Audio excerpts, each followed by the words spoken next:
Baik, kita mulai aja ya perkuliahan. Baik semuanya aja, selamat malam. Assalamualaikum warahmatullahi wabarakatuh. Oke, yang di kelas ataupun yang di Zoom sudah join semua. Yang di Zoom hari ini adalah kita perkuliahan keberapa yo? Ngitung enggak? Halo, Mbak Diah. Hah, Mas Roni? Ketujuh. Wah, pinter. Berarti minggu depan kita UAS kan gitu ya. Oke. Betul, Bu. Ya wes, oke. Nanti saya tak komunikasi dulu ya kalau yang hybrid ini model UASnya gimana gitu ya. Sementara yang kelas offline nanti juga gimana gitu. Teman-teman pengennya ujiannya datang atau penugasan? Coba yang penugasan. Mesti luwih akeh. Nah, berarti semuanya penugasan gitu ya. Ya wes nggak apa-apa. Nanti karena saya harus handle yang hybrid di Zoom, saya tak komunikasi dulu kalau penugasan yuk semuanya penugasan gitu. Ya. Nah, tapi begini, tolong dipastikan dulu Pak materi yang Anda terima itu sudah lengkap gitu. Yang kurang adalah materi hari ini. Jadi yang hari ini sebelum saya lanjutkan ke materi fungsional, tapi nanti saya izin ngecek itu tugas Anda ya. Ada yang belum apa yang sudah semua gitu. Khawatirnya nanti ada yang belum ya, ternyata kelupaan. Sehingga saya nggak bisa memasukkan di portofolionya. Ya, harapan saya sih kalau portofolionya udah masuk, karena mata kuliah pengantar bisnis itu pakai OBE, maka saya harus memasukkan nilai-nilainya. Bahkan kehadirannya itu juga masuk semua ya di Excel-nya. Oke, baik. Jadi gini teman-teman yang di Zoom, tugas yang kemarin bisnis model sudah selesai apa belum? Sudah, Bu. Sudah, Bu. Tapi belum sempat diposting ya, karena saya masih belum bikin folder, betul ya? Betul. Oke, Kak apa-apa. Hari ini kita mulai dulu diskusi di bisnis model. Mau individu atau kelompokan, kita sampling saja. Kita samplingnya maksimal 4 yang sharing gitu ya. 2 dari grup sini, grup sini. Silakan ditentukan teman-teman siapa yang mau maju, kelompoknya siapa. Ya, monggo dibantu ya. Kemudian yang di 2 dari teman-teman yang di Zoom. Boleh mengunjukkan diri ya.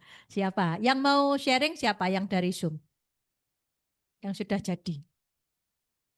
Silahkan. Kok diem aja? Halo, apa yang sudah di Zoom? Yang sudah katanya sudah, berarti sudah kan harus sudah ready. Boleh disampaikan, Mbak Zahwa? Ya, Iya, 2. bisa, Oke, Bu. ya. Mbak Zahwa bisa. Yang satu siapa? Mbak Zahwa nunjuk temennya deh. Siapa? Mbak Zahwa nunjuk siapa yang bisa. Yang cowok boleh, yang cewek boleh. Gitu ya, Mbak Zahwa duluan, nanti saya oper ke teman-teman yang di offline, kembali lagi ke Zoom, terakhir ke offline, baru saya mulai perkuliahan. Oke, baik, sudah siap yang di sini, siapa yang mau siap maju? Yang di kelompok berapa? Tolong diundi dewe. Kelompoknya ada berapa toh? 6 ya? 6 apa itu? Ngambilnya enaknya dari tengah, apa dari nomor kecil ke nomor besar. Atau siapa aja yang sudah siap? Hah? Oh ya, oke Mas. Oh, enggak ada temennya ya, boleh. Jadi satunya siapa? Satunya kelompok berapa? Harus 2, karena di situ 2 juga. Anda nyebut aja kelompok berapa?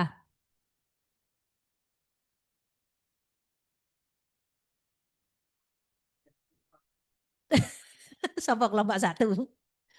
Siapa kelompok 1? Silahkan. Ayo, ayo, ayo, ayo. Oke, baik Mbak Zahwa, kita mulai dari teman-teman yang di sini dulu ya. Oke, nanti habis itu ke Mbak Zahwa yang di Zoom dan kembali lagi. Teles, tak pikir. Oke, monggo, monggo.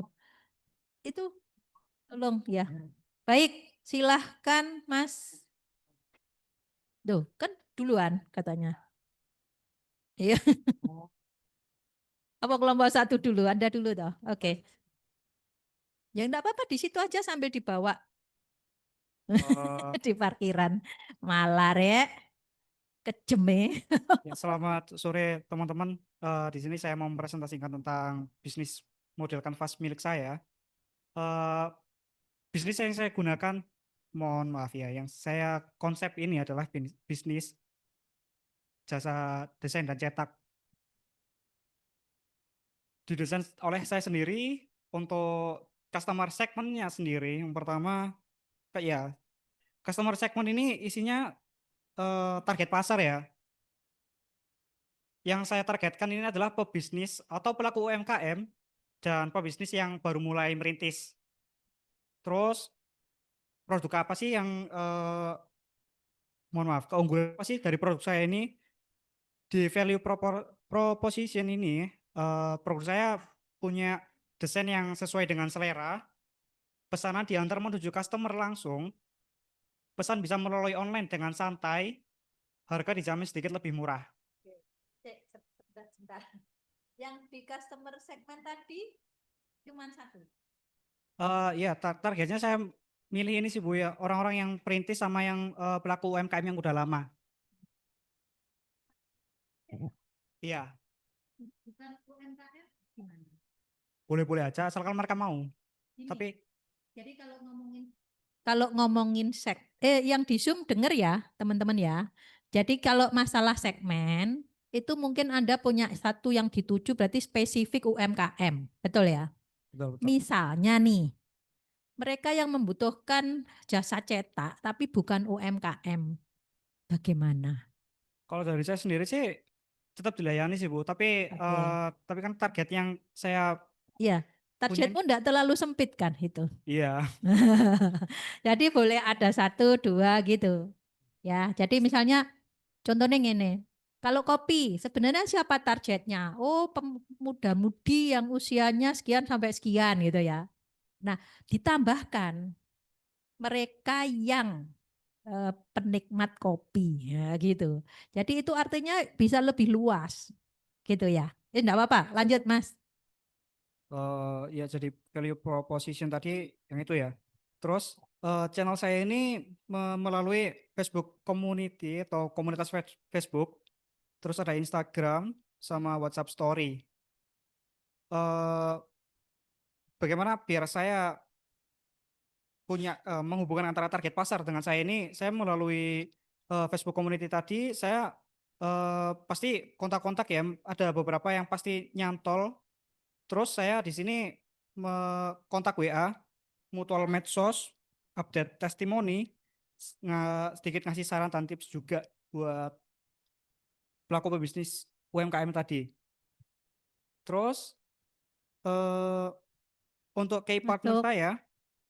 Ya, silahkan. key partner saya sendiri lewat Facebook community tadi, terus pelaku UMKM yang pernah order. Jadi pelaku UMKM yang pernah order ini kita kasih sedikit apa ya, kayak ikut mempromosikan produk jasa saya ini. Terus kayak activities ini yang pertama pasti promosi melalui Facebook community tadi, Instagram sama WhatsApp.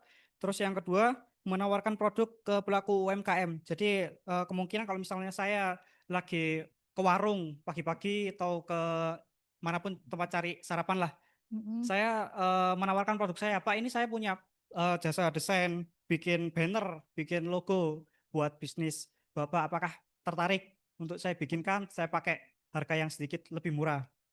Sebentar, sebentar. Berhenti dulu. sebagai partner itu siapa? Teman-teman. Partner kunci. Kalau kemarin kita contohkan Gojek, partnernya siapa?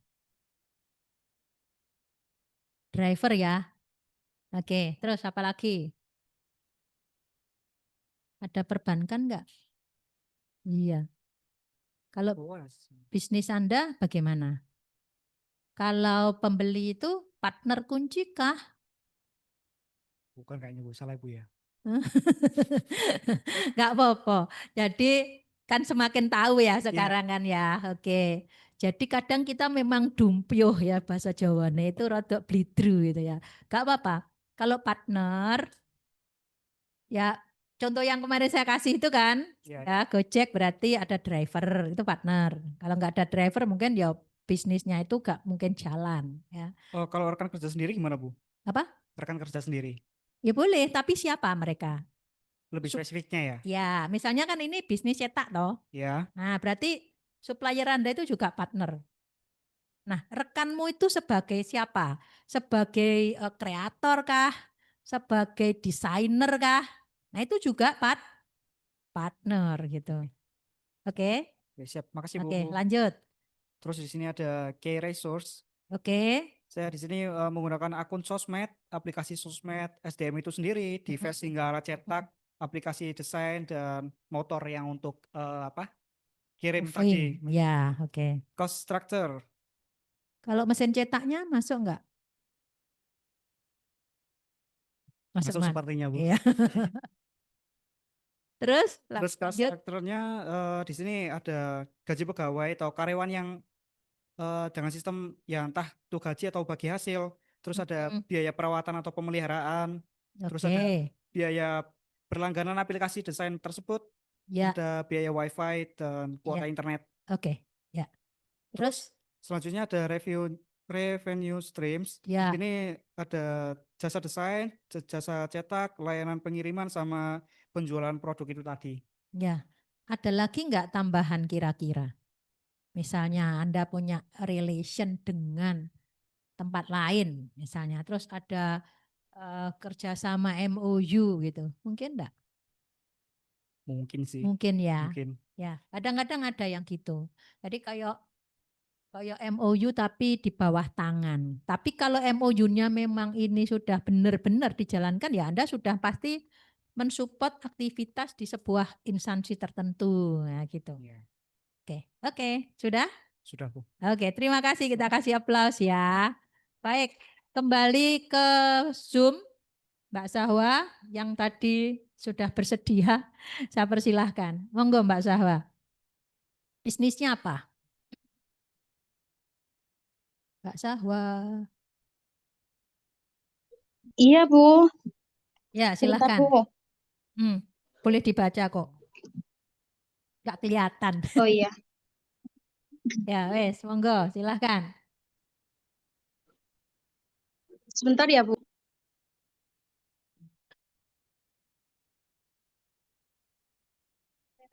Sambil di-share screen apa enggak, Bu?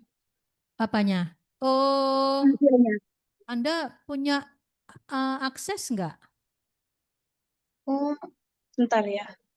Sebentar, ini kalau nggak ada akses ya berarti nggak bisa.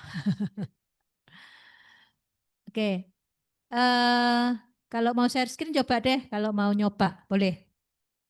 Saya nggak buka apapun, silahkan. Baik, Bu. Coba aja. Bisa toh nge-share-nya?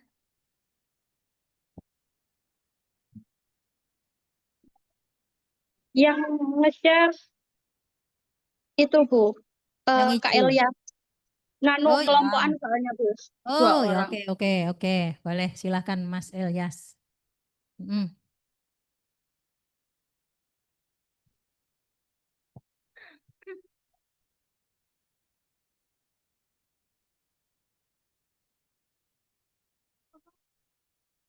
Nggak bisa, Bu. Ya sudah, gini aja.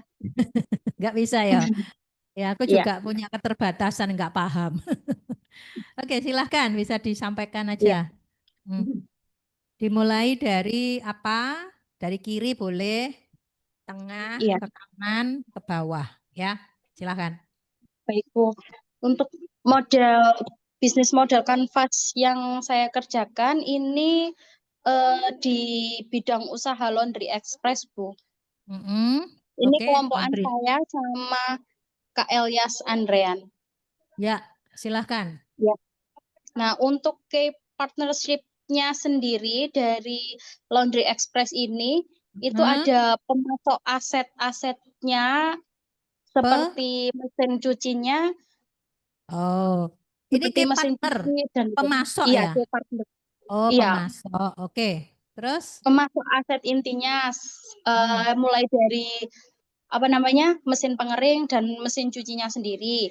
Terus Oke. ada apa namanya kayak kerjasama teknisi atau jasa Oke. perbaikannya, Oke. Terus? supplier bahan baku untuk sabun dan pewangi pakaian, sama Oke. kerjasama bank untuk di paymentnya, di Oh, sistem pembayarannya, boleh gitu. online ya?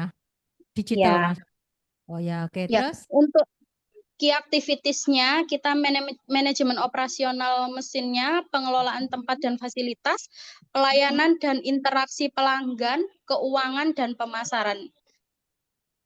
Activity Untuk, ya? ya itu aktivitinya. Terus? Untuk resource-nya, ada mesin cuci, mesin pengering, sumber daya manusianya untuk Oke. karyawannya yang mengelola, terus lokasi toko yang strategis, fasilitas yang lengkap dan nyaman untuk customer, gitu. Oke. Ya. Terus? Untuk value proportionnya, penyedia Proposition. laundry, propositionnya, mohon maaf Bu, Hmm. penyedia laundry dengan sistem self service dan mempersingkat waktu dalam pencucian baju. Terus yang Oke. kedua mudah dan fleksibel. Yang ketiga kapasitasnya lebih besar daripada apa namanya pencucian rumahan gitu. Oke, saya tanya dulu Mbak Sahwa. Iya. Dikatakan ekspres ini dalam konteks waktu atau servisnya? Misalnya ada yang jemput cucian, terus mengantar kembali gitu atau bagaimana? Kalau ini laundry express itu yang laundry coin itu loh Bu, yang self service. Jadi Yang kan dia koin lebih itu. cepat daripada laundry biasa yang kita harus tinggal terus beberapa hari Oke. atau besoknya baru bisa jadi gitu. Oke. Saya pikir ada karena pembayaran mungkin pakai e-wallet gitu ya atau QRIS gitu toh maksudnya tadi ya. Iya, Oh ya untuk wes. banknya itu di situnya Ya wes. gitu. Berarti ini physically ya, tidak mengantar dan tidak menjemput ya. Jadi sistem Iya, koin. betul. Oke, Iya, sistemnya kayak koin yang self service gitu. Oke, silahkan lanjut. Iya. Terus selanjutnya ada customer relationship. Itu ada promo dan diskon, perhitungan bundling kiloan, komunitas dan feedback-nya, terus kebersihan dan kenyamanannya. Ada keanggotaan nggak? Keanggotaan Member gitu. member, keanggotaan member ya Bu? Nggak Kan ada. nggak ada. Oh ya wes. Nggak ada. Ya Di nggak yang apa-apa. saya ini nggak Kadang-kadang ada, iya. kalau orang sudah ke situ dan dia berlangganan, itu kan Iya, kita harus kasih ini ya insentif lah bahasanya. Misalnya iya, iya. sekian kali nanti ada potongan sekian atau gratis pewangi atau apa. Kadang-kadang kan bundling price-nya itu kan ada yang bundling, ada yang Iya, jadi ya iso bawa dewe gitu loh. Pewangi iya, sama iya, benar, benar. sabunnya bisa bawa sendiri. Oke, apalagi? Nah, untuk selanjutnya disampaikan sama Kak Elias, Bu. Oke, silakan Mas Elias. Iya, perkenalkan nama saya Elias Andrian. Saya mau Hmm. menjelaskan tentang Laundry Express. Untuk channelnya Ya, lanjut. ada di media sosial, banner, dan testimoni pelanggan dari rating. Terus Masuk apa segmennya, itu? apanya Bu? Yang tadi loh, rating itu loh, masuk ke bagian apa? Rating itu kayak nanti penilaian orangnya kayak di sini kayak gimana ya? Iya, Itu maksudnya masuk nanti kelompok apa? Kelompok elemen yang mana? Channel, Bu. Oh, channel. Ya tadi tidak dengar channel. soalnya. Oke, lanjut. Terus customer segment itu Oke. seperti mahasiswa, pekerja, penghuni apartemen atau kos-kosan, rumah tangga, Hmm, hotel, dan villa. Oke. Terus Terus revenue stream ya itu bawah. seperti Hmm, penjualan koin atau token mesin cuci, hmm, mesin penjual otomatis, biaya hmm. loyalty, program, atau keanggotaan, Oh ya. penjualan produk laundry eceran, terus Hmm, penjualan sabun cuci dan pewangi baju. ya. Terus Terus coach-nya, gaji kosnya. karyawan, ya, gaji Oke. karyawan, biaya pemeliharaan mesin, biaya Oke. kelistrikan setiap bulan, biaya Heeh. sewa tempat. Oh ya. Terus revenue, apa itu? Revenue tadi kan sudah. Sudah. Oh, ya, Terus oke. apa yang belum tadi? Sudah Sudah ya. semua, Bu. Berarti ada Sudah. 9 elemen sudah disampaikan ya.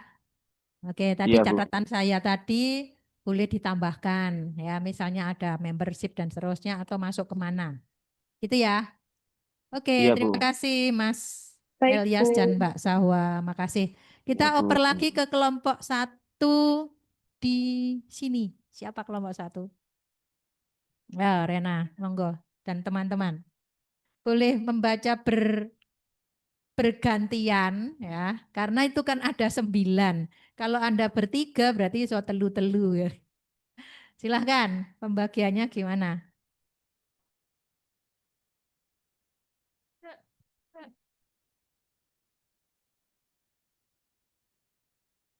Bisnis model kanvas ini Mm-mm. untuk bisnisnya sendiri thrifting dress yang Printing, thrifting dress. thrifting. Iya. Oh ya. Udah berjalan di Oh bisnisnya Mbak sudah. Nana sendiri ya. Oh, di mana? Mbak Nana. Namanya daerah. Oh, online. Oke. Ya, lanjut. Ini nanti akan punya karakteristik yang beda loh ya. Bisnis online dan offline gitu. Ya, silakan. Yang pertama customer segment atau segmen pelanggan. Ini untuk dressnya sendiri di remaja dan anak muda usia 15 sampai 3 tahun yang menyukai fashion. 15 15. sampai 30, mohon maaf ralat. Aku bingung 3 tahun nih. Salah, Terus, Bu. oke. Untuk yang kedua, pecinta fashion fintech. Oh ya, oke. Ya, untuk yang ketiga, konsumen yang eco-friendly lifestyle. Lifestyle, oke. Yang terakhir, pembeli online di IG, TikTok, Shopee, dan WA. Kenapa kok disebut eco-friendly? Mengurangi limbah tekstil. Kenapa kalau mengurangi limbah tekstil harus membeli produk thrifting? Apa? Oh, berarti artinya dia bukan membeli barang yang dibuat kan gitu ya, tetapi menggunakan reuse ya. Ya. Boleh ke arah sana. Monggo. Terus Untuk yang kedua, value proportion, nilai yang ditawarkan menjual dress branded second dengan harga yang terjangkau. branded ya ini ya. Iya, branded. Oke, terus Untuk yang kedua, pilihan gaya yang unik dan langka. oke, Yang ketiga, mendukung gaya hidup ramah lingkungan dengan mengurangi limbah tekstil yang oke. tadi. Untuk yang terakhir, kualitas tetap terjamin, barang udah dicuci dan disortir dengan bersih. Oh ya, oke. Un- Terus Untuk yang ketiga, channel atau saluran distribusinya ada di toko online, online. Instagram, TikTok, Mm-mm. Shopee, WA. Oh, Untuk Shopee juga, iya, WA juga. Semuanya buy online ya. iya. Oh. Untuk yang kedua, kalau ada event, mengikuti event. Mhm. Untuk yang terakhir, yang tadi WhatsApp grup itu. Oke. Nah, pertanyaan saya, kalau di konteks promonya, karena kan ini kalau baju itu kan podo ae kalau neng fashion di Shopee gitu ya. Nah, kira-kira ada nggak strategi khusus untuk membuat promo ini? Apakah sama semua untuk semua sosmed atau ada pembedaan? Mbak Nana, gimana? Sama nggak? Biasanya sama, Bu. Sama. Jadi Berarti disamain. satu message. Ya, di-forwardin ke semua platform gitu. Sama. Oh, berarti Anda tidak bisa membedakan misalnya kalau IG harus bagaimana. Sama semua ya? Ya, sama-sama. Saya biasanya nyambung antar customer IG itu juga di WA, juga di TikTok. Kalau di Shopee gimana? Di Shopee itu biasanya kalau dipakai live. Oh, berarti Shopee lebih ke live streaming gitu ya? Iya, Ada nggak strategi lain di Shopee selain itu? sama Cashback, opo, potongan, iya, macam-macam. iya, biasanya kan sama buat CO aja. Oh, Jadi oke. biasanya belinya di IG tapi minta CO lewat apa Shopee gitu biasanya. Hmm. Karena ada gratis ongkir atau apanya gitu. Ini adalah pakai online payment atau boleh? Ada juga. Oke, oke, wes lanjutkan. Tadi 3, silahkan lainnya dilanjut. Yang keempat ada customer relationship. Kita respon dengan cepat DM dan chat dari customer. Mhm, Kemudian kita memberikan promo atau giveaway untuk mhm, para customer. mhm. Bisa kayak loyal customer, orang yang sering beli gitu, kita kasih Mhm, promo atau mhm. diskon. Kemudian ada interaksi aktif di media sosial, Oke. sering bikin live, Mhm. reels, dan bikin video TikTok. Oke. Ada lagi? Terus yang kelima Mhm, ada revenue stream atau sumber pendapatan. Ini mhm. kita biasanya kolaborasi sama reseller. Oh, ya. Kemudian ada penjualan baju satuan dan paket. Oke. Kalau reseller berarti ini pricingnya sudah ya? Oh, lebih banyak pakai reseller atau lebih banyak yang langsung ke toko ke Anda? Oke. Baju yang emang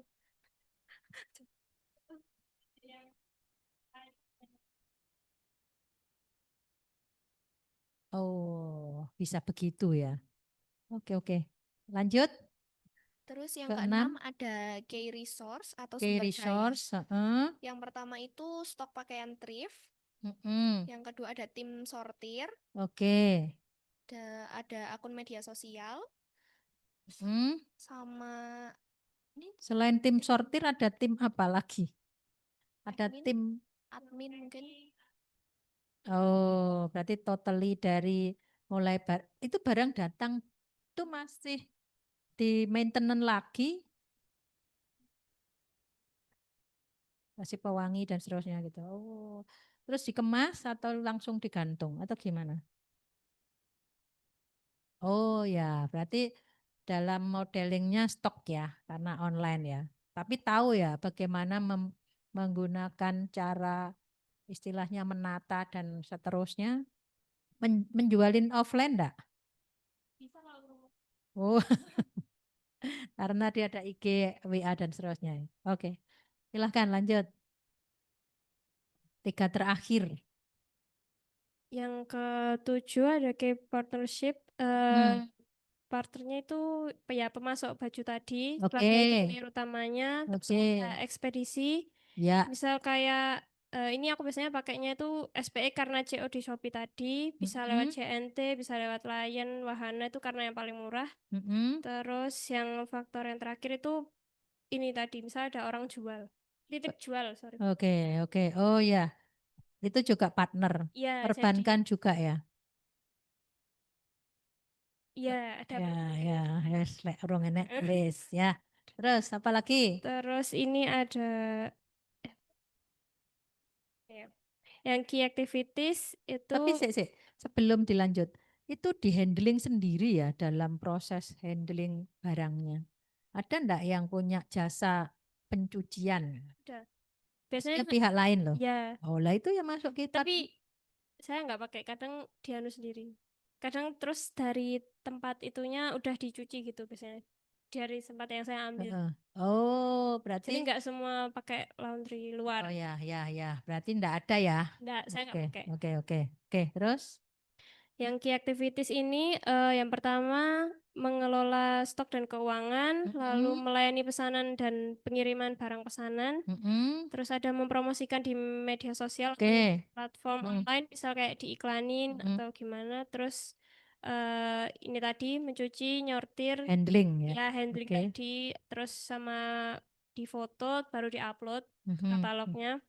Terus ada yang terakhir mencari dan memilah stok baju yang berkualitas, misal apa, kan saya kan nggak bongkar bal ya Bu ya, jadi saya kulaknya tuh bijian dari, Oh, oke. makanya udah bersih, udah Beda ya. ya Oke, harganya oke. juga beda makanya.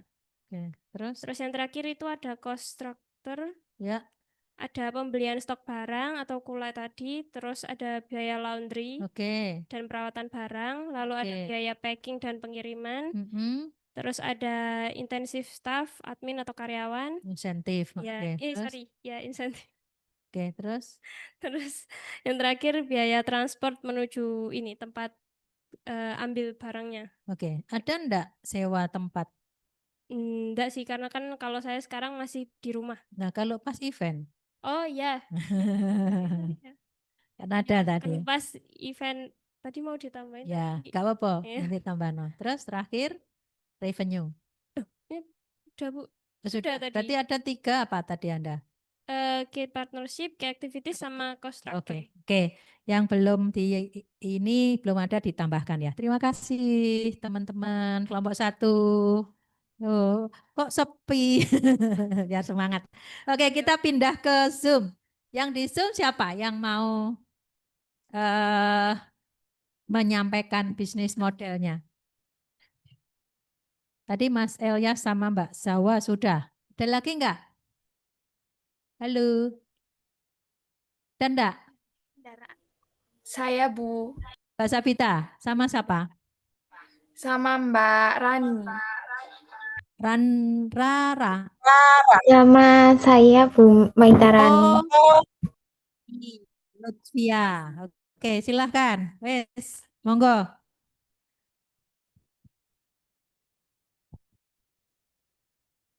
Boleh dimulai. Iya Bu. Di sini saya ngambil model kanvas di pekerjaan saya Bu, yaitu bisnis penginapan villa di Bromo Hillside. Apa? Bisnis? Bisnis penginapan villa Ibu. Oh, alah penginapan toh. Krunguku penyulapan. Oke, silakan Mbak. Mbak Sabita, monggo. Penginapan. Oke. Kayak partnership-nya itu ada Taman Nasional Bromo Tengger Semeru, yang kedua Smart Zone, yang ketiga Shuttle, keempat Paguyuban Jeep, dan terakhir itu ada supplier, contohnya Cleo sama toko Dewa Dewi. Oke, berarti ini semua pembayaran by cash atau ada yang transfer? Kebanyakan itu cash sama debit sih, Bu. Oh, berarti Anda menggunakan fasilitas perbankan juga ya? Iya, Ibu. Oke, berarti bisa ditambahkan. Tetap pakai partner dari perbankan. Oke? Baik, Bu. Terus yang kedua, kayak aktivitasnya itu yang pertama menerima pemesanan, konfirmasi tamu villa melalui WA. Yang kedua, merawat bangunan, peralatan villa agar tetap nyaman dan aman bagi tamu yang menginap. Ketiga, memastikan fasilitas di dalam ruangan berfungsi seperti WiFi, air, heater, sama Netflix, terutama itu listrik. Mbak Sabita, tadi ada yang kelupaan.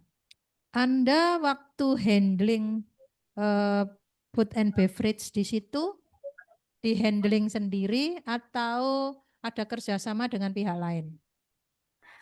Ada kerjasama sih, Bu. Berarti selalu terfasilitasi semua tamu dengan makanan dari tempat villa sendiri ya? Atau Ya, betul, mereka Bu. boleh memasak sendiri di situ? Gimana modeling? Kita kasih makanan sih, Bu. Oh, kita kasih makanan. Oke, berarti ada supplier ya? Iya, ada. Kerjasama dengan resto atau apa penjual makanan gitu ya? Iya, kan itu kalau di Bromo Hillside itu kan ada 2, Bu, resto sama villa, tapi kita itu ngambil yang villa aja. Oke. Oh, itu. Ya wes, berarti saya paham. Sebenarnya itu ada 2 bisnis, tetapi sudah Anda spesifikkan pada yang penginapan gitu ya. Ya, betul, Bu. Tapi tetap harus ditulis karena bagaimanapun itu menjadi bagian fasilitas. Oke, Fasilitas. lanjut. Baik, yang terakhir bekerja sama dengan agen travel sama fotografer. Oke, oke. Terus kalau yang itu misalnya nih, jeep tadi ya, terus Iya, karena ada yang pakai kuda dan seterusnya gitu. Itu ada kerjasama enggak? tidak ada, Bu. Soalnya kan kalau kuda itu kebanyakan di Pasir Berbisi. Kalau kita ini ada di arah mau masuk ke Bromo itu, Bu. Oke, Jadi oke, kan enggak kalau apa-apa. naik kuda itu kejauhan. Oke, oke, enggak apa-apa. Silahkan, lanjut. Value propositions-nya itu Hmm, pengalaman menginap yang terbaik di Bromo dengan view sunrise dan sunset. Ketiga, menikmati Sky Bridge view 360 derajat. Terakhir, meningkatkan kepuasan dan loyalitas tamu yang menginap. Oke, oke. Lanjut. Customer Relationship. Ya itu, Bu.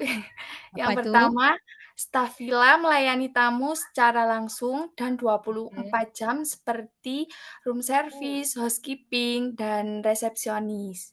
Yang kedua, tamu villa bisa konfirmasi pesan makanan, trip jelajah Bromo, atau kebutuhan tambahan melalui telepon kamar.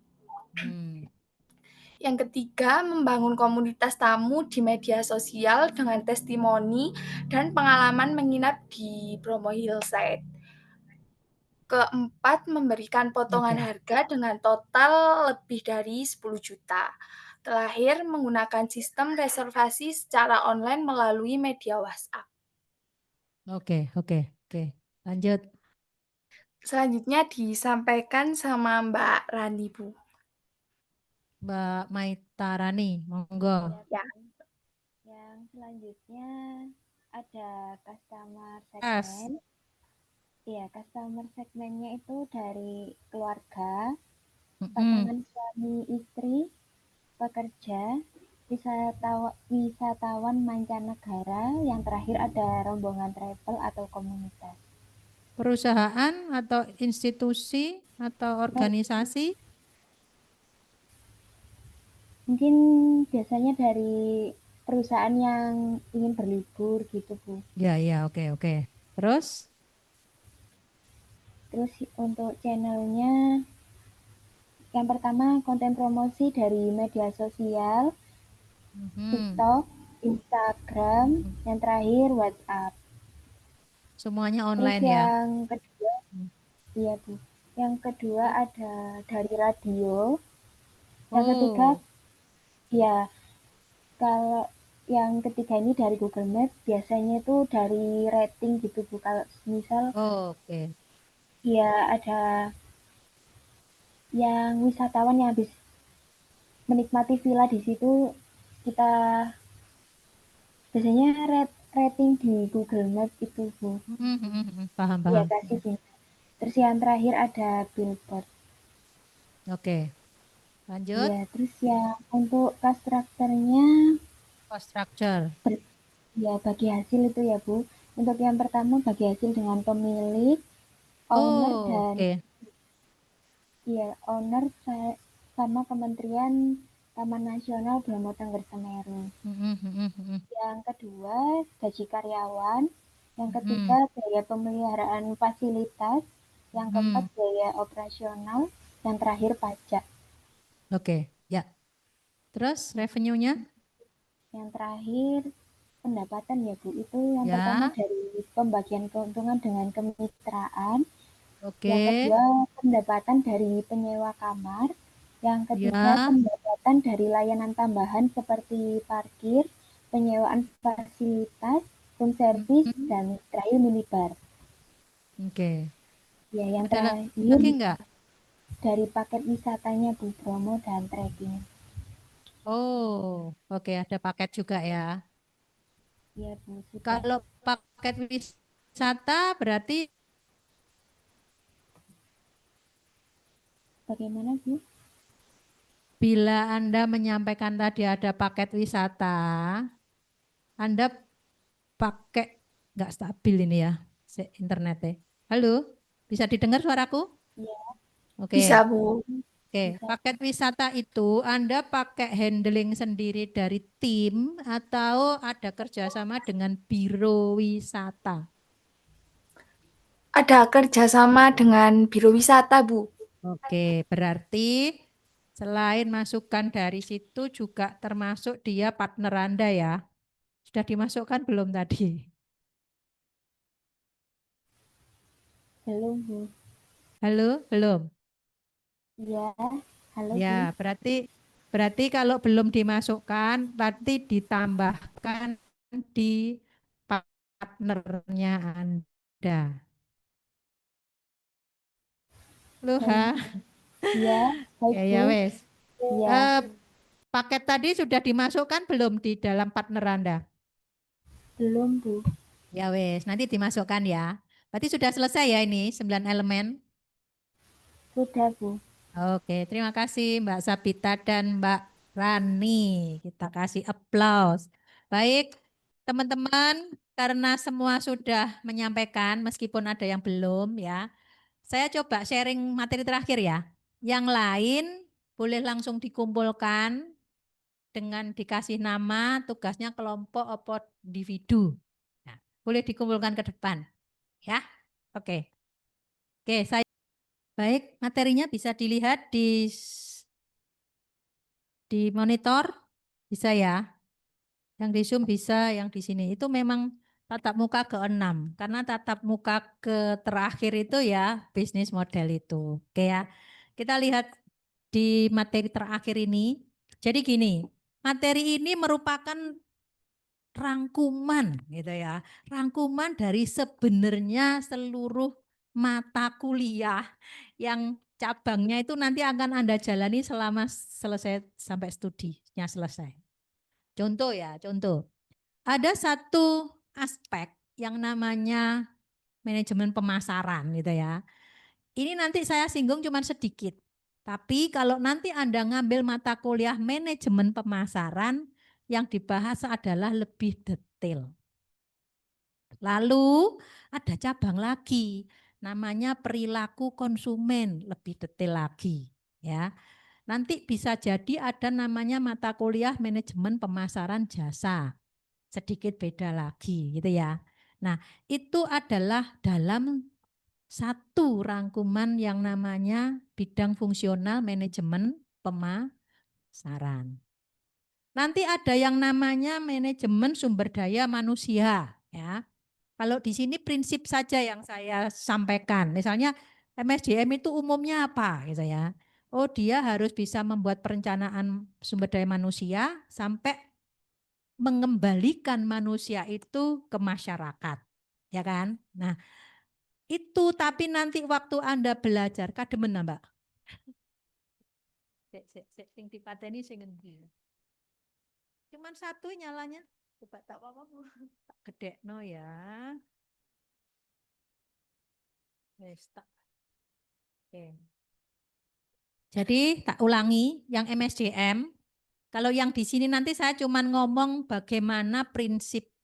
Boleh silahkan prinsipnya. Tapi nanti kalau Anda kuliah itu akan jadi pecahannya banyak ya. Ada mata kuliah yang memang ngeling pada SDM. Misalnya nanti ada namanya perilaku organisasi, nanti ada namanya leadership, nanti ada namanya riset manajemen sumber daya gitu ya. Sama yang pemasaran juga demikian. Nah, nanti ada keuangan. Oh, apa saja? Oh, nanti ada akunting manajemen dan seterusnya. Kemudian produksi, nanti Anda belajar manajerial dan juga manajemen produksi. Biasanya di semester akhir ya. Oke. Jadi itu pengantar saya. Kita lihat karena ini hanya kulitnya, jadi tidak detail banget ya. Tapi penting Anda kenal dulu. Nah, ini adalah 4 bidang yang memang harus dipahami. Meskipun itu sebuah bisnis kecil, meskipun itu hanya dijalankan oleh 2 orang gitu ya. Tetapi fungsinya tetap ada 4. Gitu ya. Dalam konteks operasional bisa dirangkap-rangkap gitu ya. Tapi enggak apa-apa, sih penting udah tahu. Oh, kalau pemasaran tuh mikirnya ini, operasional ini, SDM ini, ya, keuangan dan seterusnya. Oke. Kita mulai dari yang pertama, manajemen pemasaran. Di sini ada beberapa definisi yang mana Anda bisa lihat bahwa definisi itu ternyata bergerak dari zaman dahulu sampai yang mungkin relatif lebih baru. Yang merah-merah itu adalah keywordnya. Jadi teman-teman bisa melihat konteks tahun jadul. Intinya yang namanya pemasaran itu bagaimana adanya proses perpindahan barang atau jasa dari produsen kepada konsumen. Wis ngono tok. Gak mikir relationship tetek bengek wis gak gitu ya. Nah, kemudian yang kedua bergeraknya adalah konteks merah itu needs and wants. Sehingga nanti munculnya needs and want itu berarti selama ada needs and want maka itu bisa terus berkembang gitu ya. Kemudian yang ketiga di situ disampaikan yang namanya hubungan pelanggan. Nah, ini sudah ada tambahan lagi. Berarti pelanggan itu bukan cuma sekali transaksi, tapi yang namanya relationship tetap harus bisa dikelola. Lalu yang bawah itu juga sama, ada kata-kata value. Value itu bukan dilihat dari manfaatnya saja, tetapi selalu membandingkan antara manfaat dengan pengorbanan gitu loh. Jadi nanti kita belajar namanya nilai terhantar ya. Oke. Kemudian yang di sebelah kanan itu relatif lebih mengenalkan pada prinsip 4P marketing. Nah, nanti kita juga lihat ternyata enggak hanya 4P gitu ya, tapi 7P. Oke. Nah, ini kalau ini semacam statement aja. Marketing itu kata kuncinya itu bisa Anda lihat dia sebagai aktivitas, dia juga sebagai proses. Tidak hanya mengkomunikasikan yang seperti kita tahu sekarang, oh promosi, tadi kan Anda banyak menyampaikannya lewat IG, lewat sosmed, lewat ini gitu kan ya. Nah itu sebenarnya komunikasi pemasaran tok. Tapi kalau nanti kita ngomongin marketing secara utuh, creating produk, creating service itu juga menjadi bagian dari pemikiran marketing. Meskipun yang mendesain desainer gitu ya, tapi dia tahu bahwa apa yang diinginkan oleh konsumen itu berasal dari dia berinteraksi dengan pihak konsumen. Nah, kembalikan ke bagian internal. Lho konsumen tuh saiki ki njaluke ngene gitu ya. Perkembangannya mereka ternyata seperti ini. Nah, kita berani ndak membuat yang seperti yang mereka inginkan gitu. Ya, itu tetap masuk creating. Maka di 1P pertama itu tetap ada tulisan produk. Meskipun bukan tanda kutip sebagai bagian dari membuatnya, tetapi dia menginfokan harusnya ngini loh, gitu. Dan tahu. Misalnya mau dibikin sekian varian dan seterusnya dan seterusnya. Itu tergantung bagaimana needs and wants-nya. Oke, lanjut ya. Enggak kebaca ya di sini ya. Nanti tak kasih materinya wis. Jadi ini intinya adalah pemahaman-pemahaman awal aja ya. Nanti kita lihat definisi-definisi. Jadi yang kita sampaikan tadi, kata kunci itu yang paling tidak kita pahami ya. Nah ini Kotler misalnya ternyata tidak hanya berhubungan dengan proses sosial ya, tetapi juga perlu yang namanya pemahaman manajerial. Jadi nanti kita ngomongin secara terintegrasi ya, nanti ada namanya integrated marketing communication, ini gitu juga ada. Makanya kalau jadi lebih tahu nanti Anda dalam mata kuliah selanjutnya. Oke. Nah, sekarang kita ngomongin manajemennya piye gitu ya. Jadi kalau semua hal, kalau Anda juga belajar pengantar manajemen, jadi kalau namanya marketing manajemen itu adalah selain ilmu juga ada seninya. Artinya seni itu tidak bisa untuk berbeda segmen digunakan cara yang sama. Bahkan sama segmennya kalau di situ lebih detail lagi ya, misalnya pemahaman segmentasi itu nanti kalau sudah belajar manajemen pemasaran ya. Nah, di situ ada bagian kecil-kecil lagi. Misalnya ceruk. Nah, ini gimana cara mendekati mereka? Nah, ini adalah level yang namanya art tadi ya. Oke. Kemudian ini sama ya, mendapatkan dan mengenalkan produk supaya memudahkan. Ya, kita bayangin ya, kalau nggak ada marketing bagaimana kita mendapat barang yang kita harapkan itu dengan lebih mudah. Pasti akan susah gitu ya. Kita nggak tahu di mana membeli sabun, wah harus ke pabriknya misalnya. Di mana kita harus membeli sekarang pakai yang namanya P yang ketiga, yaitu place, yaitu tahu di mana itu terdistribusi dengan lebih mudah. Oke ya. Kemudian, oh ini yang tadi kok balik lagi. Kemudian ini kita lihat ini. Nah, pahami itu. Ternyata yang namanya konsep inti itu mek muter tok gitu ya. Sepanjang masih ada manusia dan masih ada kebutuhan, ya tetap muncul terus dari waktu ke waktu. Berhentinya kalau manusia itu juga sudah berhenti. Maksudnya tidak bernapas, lah itu sudah tidak ada. Tapi kalau sepanjang itu masih berkembang, ya sampai sekarang masih ada. Ada beberapa kunci di situ. Pertama adalah needs and wants and desire, itu yang nomor kiri atas. Kemudian berpindah ke sana, produk dan jasa. Kemudian ada kata kunci nilai, kepuasan dan mutu. Ada pertukaran transaksi dan hubungan. Dan kelima, 1, 2, 3, 4, 5 adalah market. Market ya berarti market kalau tadi online ya berarti tidak menggunakan interaksi secara langsung ya. Kalau itu offline ya berarti disitulah terjadi sebuah transaksi gitu. Oke. Ini tadi nanti dibaca aja ya. Ini apa istilahnya. Jadi apa yang disebut kebutuhan itu berbeda dengan keinginan gitu ya. Kemudian ada apakah itu disebut permintaan. Ini teori-teori semua. Ya, produk jasa itu apa, pengertian semuanya ya. Contohnya aja yang gampang ini aja.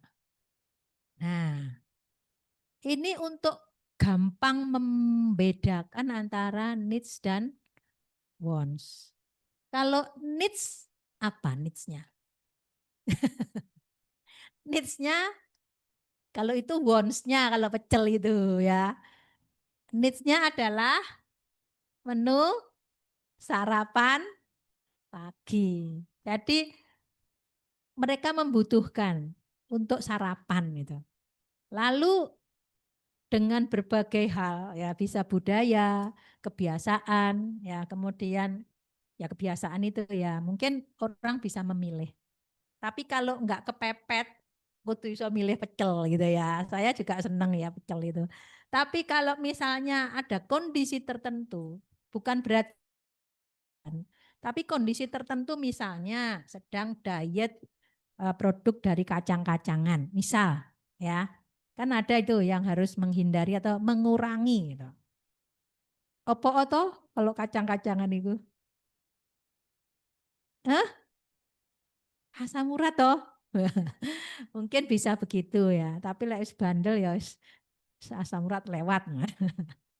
Oke, nah itu ya. Nah, kita lihat proses perkembangan konsep. Konsep itu kalau di gambar ini ada 5 sebenarnya. Yang satu ketutupan itu.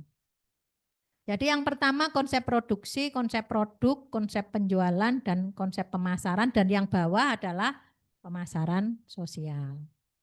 Produk itu begini. Rata-rata semua pebisnis itu berpikir produk yang dibuat itu harus punya namanya kualitas, kinerja, fitur, inovasi, dan seterusnya, gitu ya. Sehingga mereka berpikir produk itu bisa dodolan dewe. Jadi produk itu bisa mereka bisa mempromosikan sendiri tanpa ada tambahan upaya atau effort dari tenaga penjual. Gitu. Itu mikir dari konsep produk. Beda sama ini. Konsep penjualan. Tadi, konsep penjualan. Penjualan ini justru sebaliknya. Semua usaha penjualan itu penting. Jadi marketing itu penting. Tenaga sales sangat penting gitu. Bagaimana orang bisa tertarik pada satu tawaran bila tidak ada usaha untuk menjelaskan, gitu ya. Kemudian ada yang namanya konsep pemasaran. Nah, ini sedikit beda. Artinya begini, lahirnya itu bukan produknya dulu, tetapi apanya dulu? Tahu dulu, apa ini tulisannya? Penentuan kebutuhan dan keinginan, gitu ya. Kalau misalnya tiba-tiba kita udah dapat produk dulu, nah sebenarnya produk itu pun dibuat karena ada needs and wants gitu. Cuman dia tetap dilakukan product development gitu ya. Nah ini yang kelima, tadi ada yang kelewatan, sebenarnya ada konsep produksi ya. Ini kelima itu konteksnya tren ke belakang gitu ya. Kenapa kita ngomongin CSR dan seterusnya, etika dan seterusnya? Sebenarnya orientasinya ini. Sifatnya adalah upaya untuk keberlangsungan bisnis dalam jangka panjang gitu. Oke, kita lihat ini, Anda bisa, ini sudah apa belum? Sudah? Belum? Oke, nonton film di loop, ambil lunggu. Kita lihat bareng-bareng ya.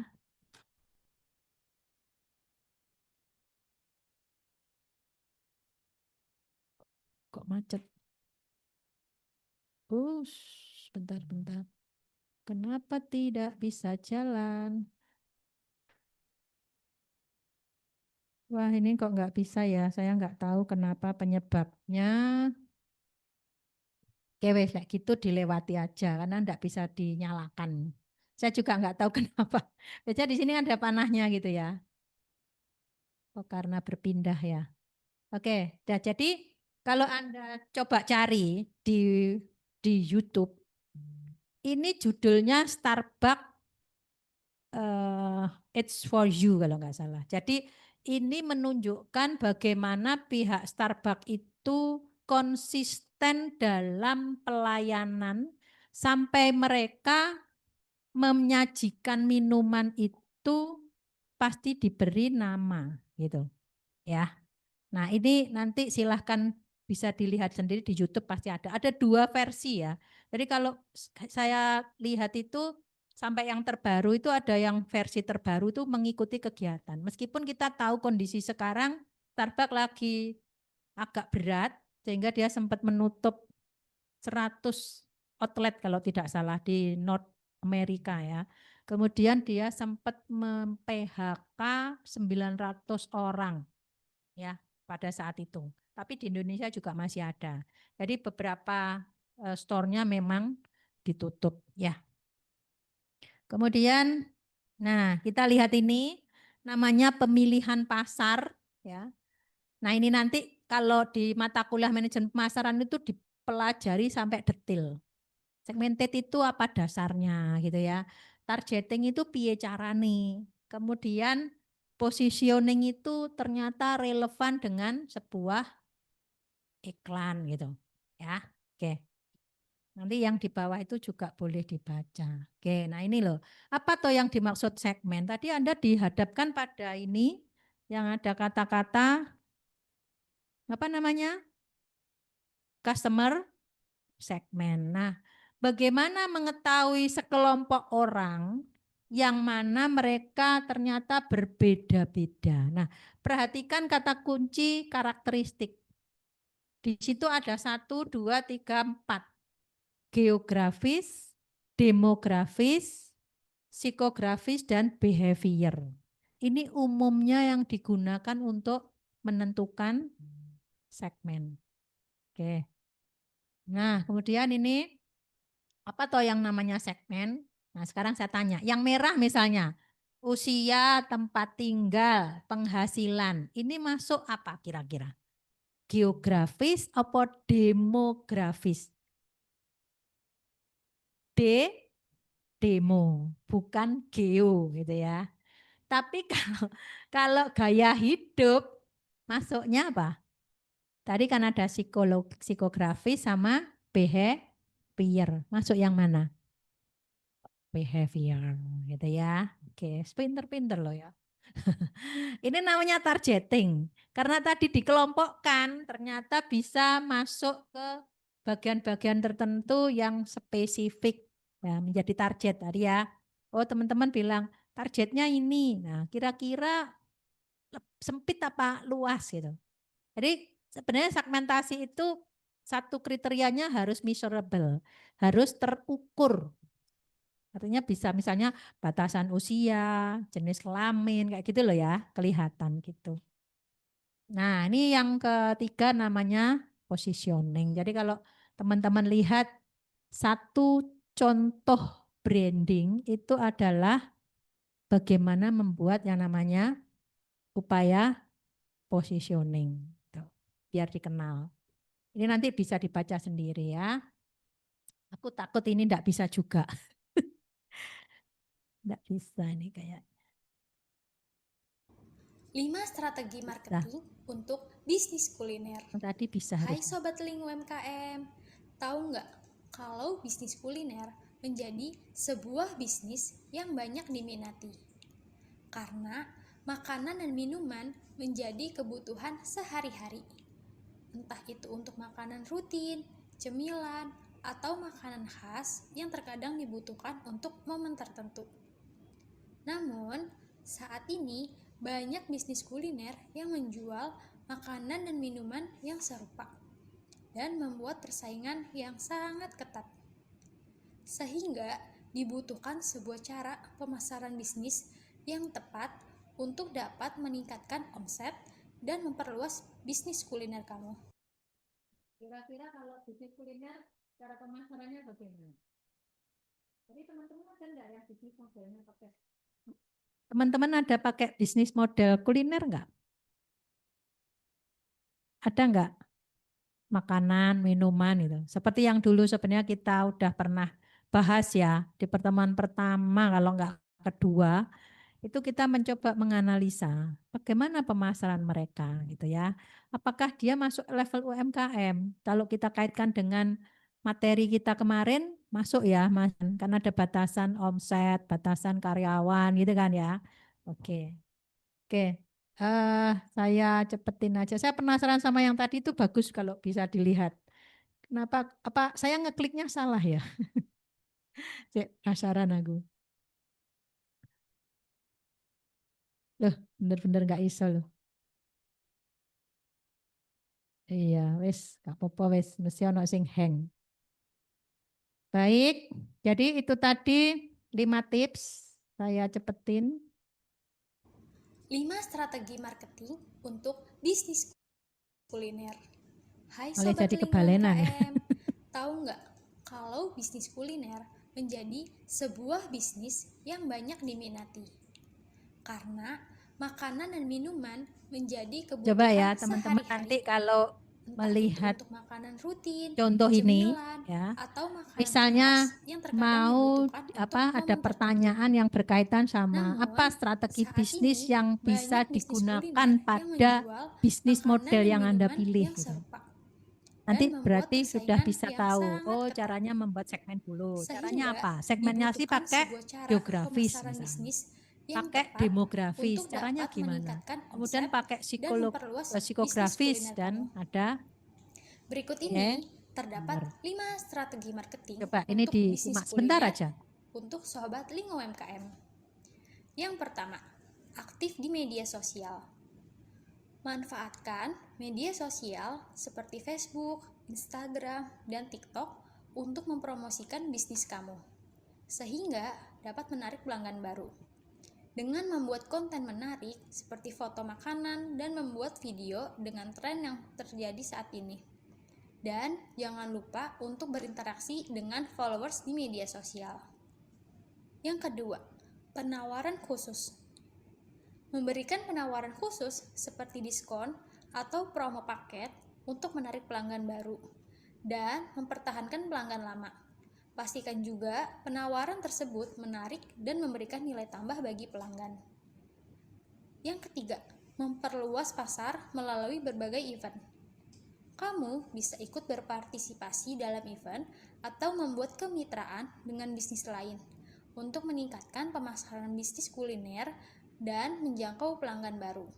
Misalnya, bekerja sama dengan perusahaan makanan atau di kafe atau menyelenggarakan event kuliner seperti food festival.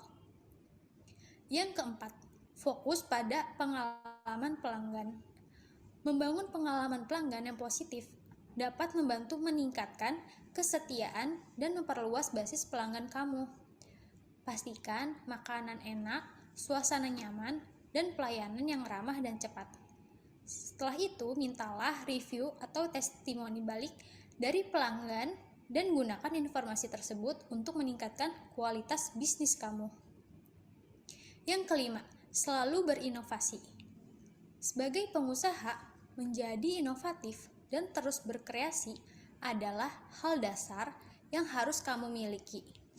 Usaha kuliner baru akan terus bermunculan. Artinya, kamu juga harus terus berinovasi dalam mengembangkan produk kamu. Misalnya, kamu dapat menambah varian menu baru untuk memberikan penyegaran kepada pelanggan. Apa tadi 1?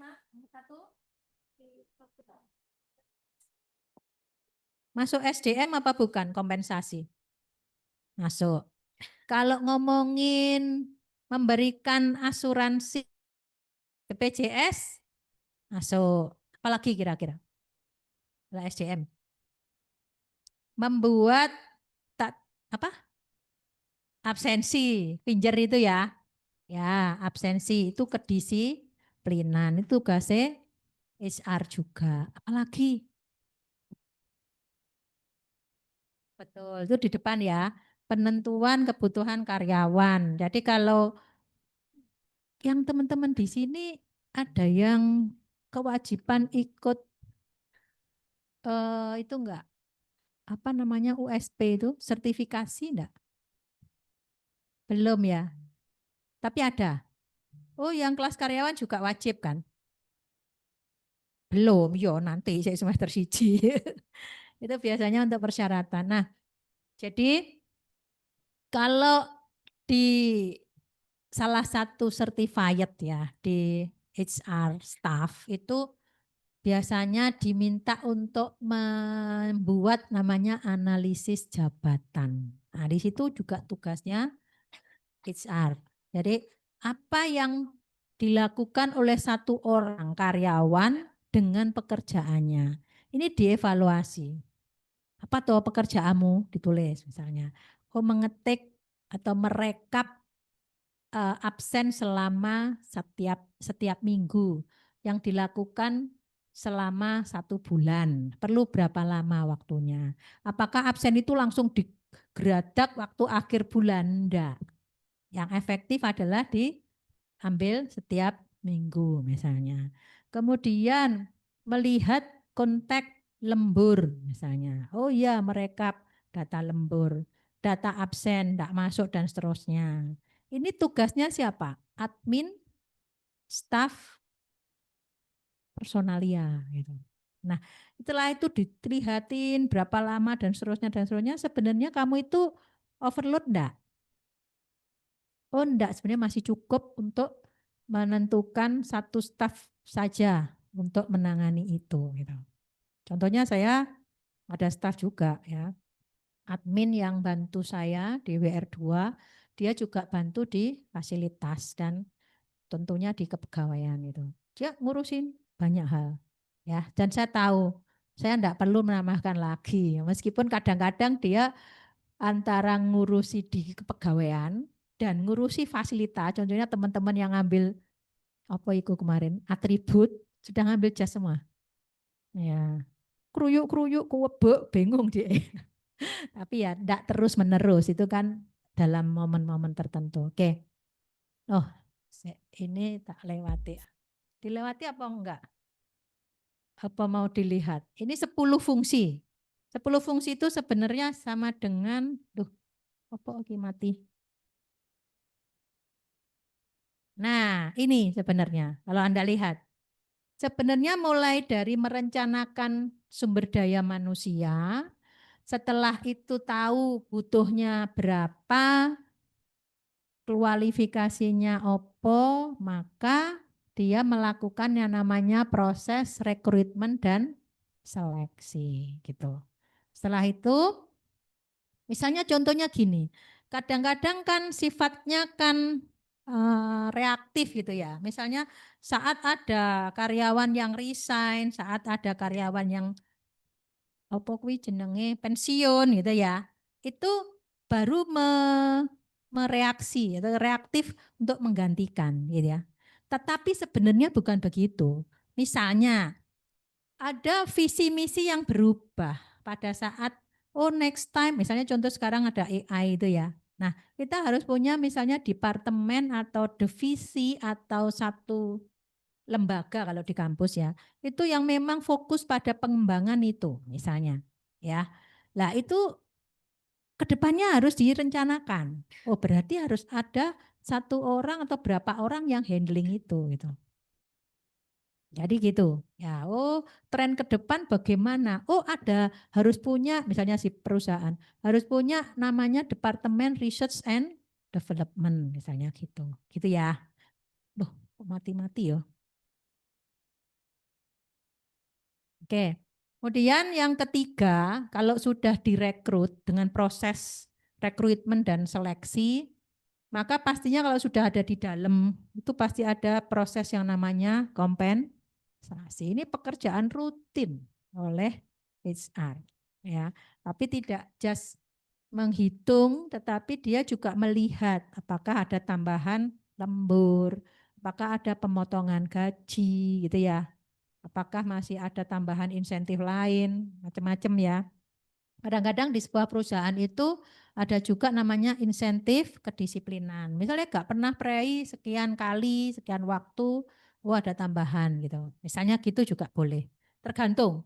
Kemudian setelah itu di dalam organisasi kalau itu selalu mengikuti tantangan ya, tantangan dan tuntutan di kinerja mereka, maka seringkali harus ada yang namanya pelatihan dan pengembangan tenaga kerja. Kalau di kita lebih banyak saya ikutkan certified di kita. Contohnya bulan lalu gitu ya, kebetulan di BNSP, kebetulan ada forum perpustakaan di Jawa Timur itu membuka kesempatan certified untuk pustakawan.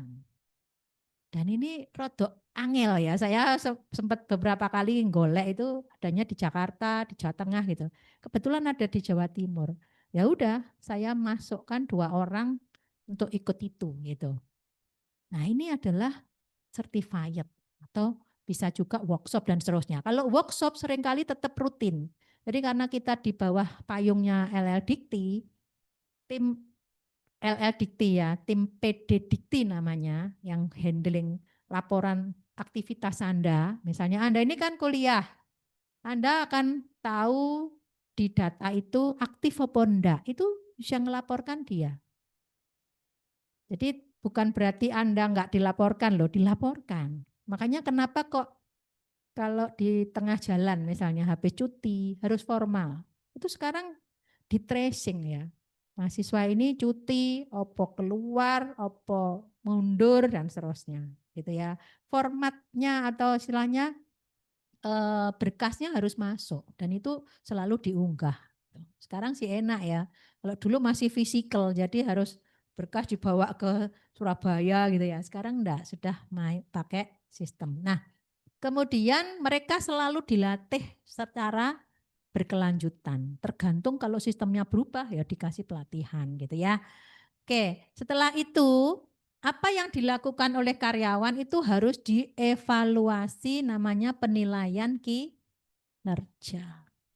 Oke, jadi penilaian kinerja itu biasanya rutin ya, bisa 1 tahun ya. Efeknya apa? Apakah dia mau dipromosikan? Apakah dia justru mau dipindahkan misalnya dan seterusnya. Kemudian ada yang namanya istilah pemeliharaan tenaga kerja. Bedanya apa dengan pelatihan dan pengembangan? Nah, nanti Anda bisa lihat ada beberapa penjelasan ya. Yang terakhir adalah pemutusan. Nah, ini perencanaan.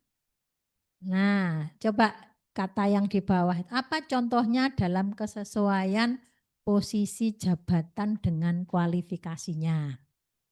Contoh, dibutuhkan seorang staf admin di Fakultas Ekonomi dan Bisnis Institut Asia Malang. Kira-kira kualifikasinya apa? Boleh berpendapat. Menguasai MS Word. Terus apa lagi? Apa lagi? Ayo. Gak pernah berinteraksi dengan admin ya? Belum ya? Oh ya cek semester 1 ya. Nanti lek wis semester rada wis garap-garap laporan dan seterusnya. Kalau di kelas karyawan itu ada Mbak Winda. Sudah kenal belum? Di situ loh, di PAA. Selalu datang untuk sampai kuliah malam. Mbak Winda ya. Oke. Nah, apalagi misalnya selain paham MS Word? Paham pendokumentasian berkas misalnya. Kemudian teliti misalnya, komunikatif, ya macam-macam ya. Kemudian harus S1 atau minimal diploma 3 misalnya. Misalnya begitu ya. Karena pendidikan tinggi itu ternyata pada saat dimasukkan di AKRE itu ya datanya antara istilahnya tendik ya bahasanya. Itu kalau S1 dengan diploma itu nanti kredit poinnya di kami penilaiannya itu bisa beda itu. Oh ini harusnya harus sarjana misalnya. Oh ini harusnya boleh D3. Makanya tergantung standar apa yang kita tuliskan di standarnya perguruan tinggi. Ya wis dowo lek aku cerita malah mumet nanti ya. Oke. Kemudian kita lihat perencanaan SDM dalam bisnis itu tujuannya untuk apa? Manfaatnya. Manfaatnya ya pasti untuk antisipasi tenaga kerja. Yang kedua ya adalah bisa lebih proaktif supaya tahu kandidatnya. Kemudian yang ketiga untuk memudahkan identifikasi sampai mengetahui kompetensi seseorang. Jadi kenapa kok masih perlu pelatihan atau training, kenapa kok harus di certified dan seterusnya, itu karena ya berkaitan dengan perkembangan yang harus diikuti gitu ya. Oke. Nah, kita bisa melihat prosesnya. Itu pertama harus terlihat yang existing dulu. Yang existing ya. Kemudian harus melihat ke depan. Ke depan ini maunya bagaimana? Kalau ke depan kan impiannya ya pasti di visi misi tersebut kan. Nah itu apa yang diinginkan? Oh ke depan harus ada ini, harus ada itu. Ya, contoh tak kasih cerita. Di kita itu lembaga pengembangan karir dosen itu masih sekian tahun kemarin gitu ya. Di awal-awal nggak ada lembaga itu. Nah, dosen kalau mau ngurus zaman saya dulu ya, Cik, anyaran ya, itu ngurus kenaikan, istilahnya kenaikan pangkat atau istilahnya jabatan akademik itu ya ngurusi dewe gitu ya. Nah, tapi sekarang udah ada lembaga itu. Nah, lembaga itu dia mengetahui oh kapan dosen ini mengajukan jabatan akademik, melanjutkan, siapa yang sudah waktunya, siapa yang belum, siapa yang kurang berkasnya dan seterusnya nih tahu nih lembaga ini. Kenapa? Semakin banyak SDM-nya, semakin dosen punya tugas yang bermacam-macam gitu ya. Kemudian apa lembaga lagi? Sudah banyak lembaga ya di kampus kita. Ya. Kemudian perkiraan permintaan SDM. Namanya permintaan, diperkirakan. Kira-kira nih, mungkin kita udah tahu ya petanya. Misalnya, oh tim FO ini sekarang ada 5 orang misalnya. Kemudian apakah ini misalnya sudah punya planning mau menikah misalnya. Menikah masih bekerja di sini apa mengikuti suaminya, waduh dan seterusnya. Lah ini sudah harus dipikirkan. Ya. Sehingga ada perkiraan untuk permintaan tambahan. Kemudian yang bawah itu punya strategi dan melakukan implementasi mencari SDM. Nah, apa yang dipertimbangkan itu 3 hal ini. Pertama, change. Change itu apa? Perubahan. Contoh perubahan generasi. Ini lagi ngetren dibahas nih. Dan setiap saya ketemu berapa instansi di grup HR ya, itu yang dibahas itu ya masih adanya gap generation tadi. Ya. Kenapa? Kadang-kadang kan memang berbeda persepsi, berbeda basic dan seterusnya, ya. Kemudian pertumbuhan. Pertumbuhan itu maksudnya sebagaimana institusi atau organisasi itu bertumbuh gitu, ke arah apa. Kemudian yang terakhir jangan lupa yang namanya teknologi. Oke. Ini proses perekrutan seperti yang ada di gambar, mulai dari proses menemukan sampai memilih gitu. Nah, di balik itu ada beberapa strategi, kualifikasinya apa, mau menggunakan sumber dari mana, mau direkrut internal atau dari eksternal dan seterusnya. Ya, oke. Contoh ini, kalau internal lebih simpel karena sudah mengenal calon, ya enggak? Ya. Dan biasanya arahannya pada rotasi, mutasi atau promosi dan bisa demosi. Ya. Kemudian ada juga pengkaryaan kembali. Jadi ada beberapa perusahaan yang sebenarnya yang bersangkutan itu udah masuk masa pensiun, tapi masih diperpanjang. Biasanya ada aturannya sih, setahun, 2 tahun dikontrak gitu ya. Tapi ada juga yang perusahaannya itu pokoknya sak kuatmu gitu ya, ada yang gitu, macam-macam ya. Kalau di dosen biasanya ya kita masuk masa pensiun. Tapi kalau jabatan akademiknya relatif tinggi dan di situ memang masih sangat diperlukan, ya masih bisa namanya, kalau dulu namanya NIDK, bukan NIDN. Jadi masih ada perpanjangan lagi gitu ya. Kalau profesor kan memang sampai 70, tapi ya masih bisa diperpanjang juga gitu ya. Oke, kemudian waduh, kok mata mati ya ini. Kalau eksternal apa? Nah, kendalanya eksternal itu calonnya itu belum dikenal. Betul enggak? Iya. Nah, caranya bagaimana? PR-nya adalah melakukan proses seleksi yang cukup ketat gitu. Nah, itu pun ya kadang kelolosan gitu ya. Nah, artinya banyak hal yang punya peluang untuk misalnya kesalahan ya, kalau bahasanya kesalahan rekrutmen gitu. Tapi sebenarnya kalau dibilang kesalahan itu apapun juga bisa salah. Yang penting aturannya aja yang jalan. Misalnya ada PP. Kalau ada PP di saat ada yang pelanggaran ya di situ yang dijalankan gitu. Oke, jadi itu meminimasi risiko. Ini ada beberapa hal, kalau eksternal pasti ada kendala biaya, waktu, dan macam-macam ya di situ. Oke, nah kemudian kita ngomongin rekrutmen. Apa saja yang dipertimbangkan di rekrut? Kesesuaian kualifikasi, jumlahnya, biaya untuk proses, ya, dan fleksibilitas. Gitu. Oke, ini loh beberapa karakter ya. Kriterianya kadang-kadang pakai itu. Ini enggak, ya saya bilang gampang-gampang susah ya. Kalau wawancara itu pun juga sangat berbeda. Ada wawancara, ada tes psikotes. Kalau di kita itu ada psikotes karena kita punya psikolog ya di sini yang bantu di konteks penanganan mahasiswa BK, tapi juga membantu untuk proses rekrutmen gitu. Kemudian ada juga harus kriteria pendidikan, pengalaman, karakter fisik. Ya, kalau fisik berarti harus bagaimana? Ya harus sehat. Misalnya untuk seorang security dan OB pasti punya karakteristik yang berbeda. Tuh, dari tes fisik dan seterusnya ya. Nah, yang agak susah yang mana? Coba teman-teman lihat yang di sini. Yang angel kebaca yang mana? Yang mudah kebaca yang mana? Pendidikan formal kelihatan ya. Pengalaman kerja kelihatan ya. Karakter fisik kelihatan ya. Oke.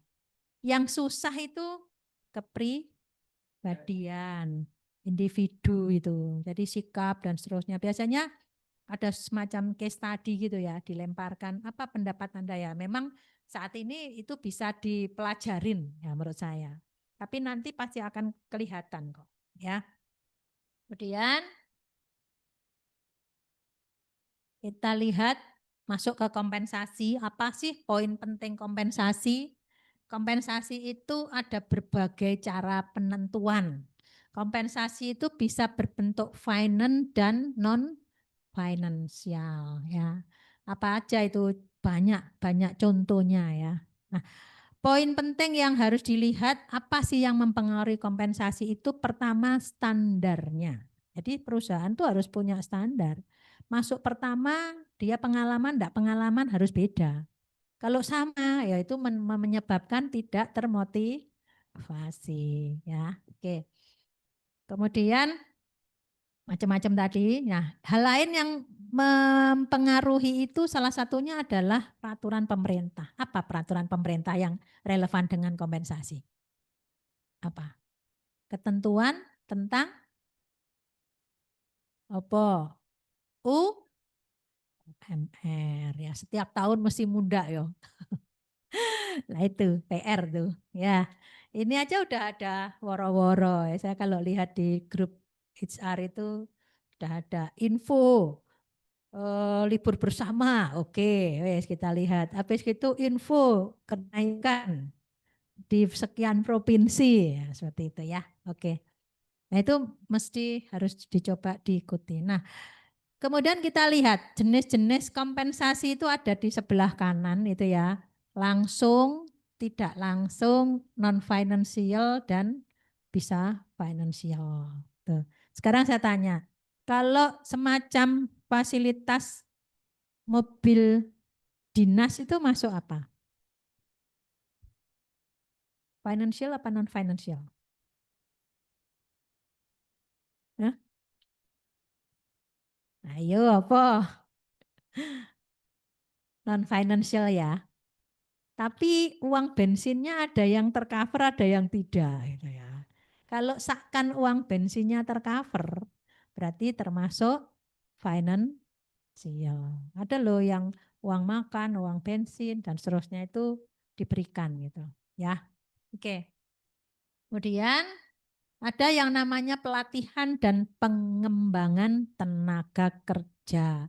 Apa pelatihan? Apa pengembangan? Anda bisa lihat di situ bedanya. Apa bedanya?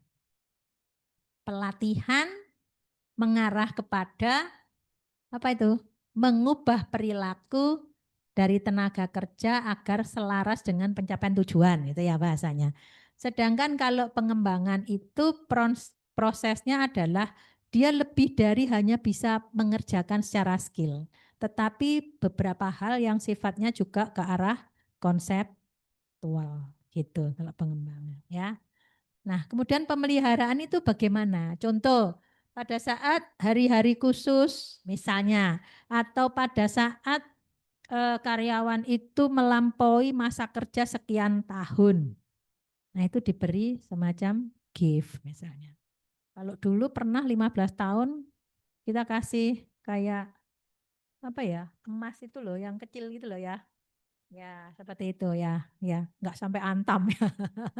Karena tahu yang kecil itu sebagai hadiah. Ada yang misalnya dalam bentuk itu, ada juga yang dalam bentuk yang banyak itu sih dalam bentuk, kan kalau laki dikasih itu kan ada yang pin gitu ya, ada gitu macam-macam sih. Nah kemudian kita lihat lagi apa yang disebut evaluasi kinerja. Kita lihat di mana yang namanya kinerja itu harus melihat keluaran, outputnya. Ini gampang-gampang susah ya. Kalau outputnya itu terdeteksi secara kuantitatif, lebih mudah. Tapi lek secara kualitatif, rodo angel.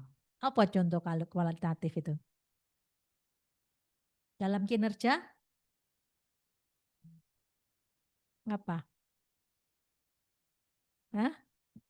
Di sini ada yang di bagian HR enggak? Pekerjanya. Loh, ini loh ada. Oh, Mbak.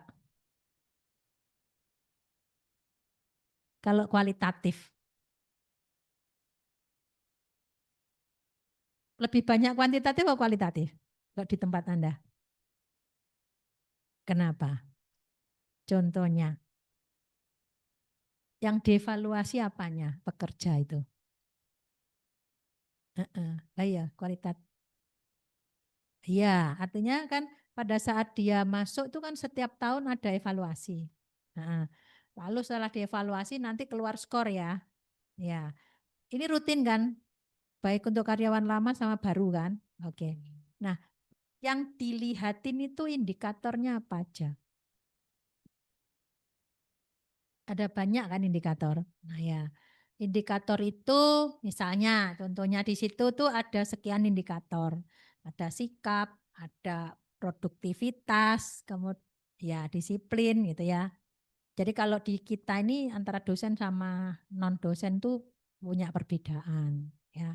Jadi kalau non dosen ada beberapa indikator macam-macam ya, dan itu kita coba sharingkan. Tuh. Kalau sudah nilainya seperti ini keluar angka, pasti akan diangkakan gitu ya. Tapi selain angka juga ada kualitatif. Lebih sulit mana kualitatif dan kuantitatif? Kualitatif. Ya, itu kadang meleset ya. Tapi ya itulah, kadang-kadang penilaian kinerja itu masih ada unsur subjektivitas. Oke. Kenapa? Harus mengenal lebih jauh. Ya, ya. Tapi gini, sebenarnya kalau kita mau open mind gitu ya, yang tahu kinerja bawahan itu kan pasti atasan langsung, betul ya? Nah, kalau di kita itu mencoba 3 tahun ini pakai 360. 360 itu penilaiannya tidak dari atas ke bawahan doang, tapi juga ada lintas gitu, yang relation. Jadi misalnya kalau FO itu relationnya dengan mana? Selain di lini kita. Oh dia berkaitan dengan pelayanan. Siapa yang menilai di bagian pelayanan? Begitu. Dosen juga sama, ada cross gitu. Misalnya posisi saya di unit apa namanya home base itu di Pasca. Saya tuh dosen Pasca sebenarnya. Tapi tidak boleh meninggalkan S1. Makanya saya masih ketemu sama Anda. Nah, artinya relation saya tuh selain di lingkungan Pasca sendiri, saya juga ngajar di S1. Sehingga yang menilai saya itu ada banyak. Di sisi akademik ya. Tapi di sisi struktural ya ada yang menilai lagi. Lintas WR dan atasan saya. Termasuk bawahan saya gitu. 360 itu ya pasti ada plus min ya. Di balik itu pasti masih ada subjektivitas. Gak bisa 100% lepas ya. Hanya kita harus pinter-pinter saja. Makanya penilaian kinerja itu tidak langsung moro-moro skor itu keluar terus langsung dieksekusi. Tidak. Pasti ada pembahasan. Benar enggak? Dan seterusnya, dan seterusnya. Itu ya. Oke. Kemudian terakhir ini. Pemutusan hubungan kerja. Ternyata ada sekian alasan ya, sekian faktor ya. Kalau Anda lihat bisa mundur, bisa pensiun, bisa tidak sesuai target. Ya. Kan banyak sekarang probation 1 tahun ya, atau 3 bulan atau 6 bulan. 1 tahun gimana? Masih lanjut enggak? Kadang masih ragu. Wes diperpanjang sih 3 bulan ya sebelum diangkat menjadi karyawan tetap misalnya. Kemudian perusahaan berubah status, misalnya terjadi merger ya, berubah status. Nah ini juga mempengaruhi ya, mungkin perampingan dan seterusnya. Kemudian ya terjadi likuidasi, ada yang karena kesalahan berat, nah SP telu dan konsekuensinya meninggal dan bisa karena cacat permanen. Itu tergantung bagaimana PP dari perusahaan. Oke, wes 2 terlampaui. Kita masih ada 2 lagi tapi rodok cepet ya. Ini sudah jam 8.25. Oke. Manajemen operasional itu semua yang berkaitan dengan bagaimana men-setting serangkaian aktivitas untuk menciptakan nilai dalam membuat barang atau jasa melalui proses input menjadi output. Ya. Nah, apa aja keputusan? Anda bisa lihat sebelah kanan itu ya. Pertama yang harus dipikirkan kalau operational management itu kualitas.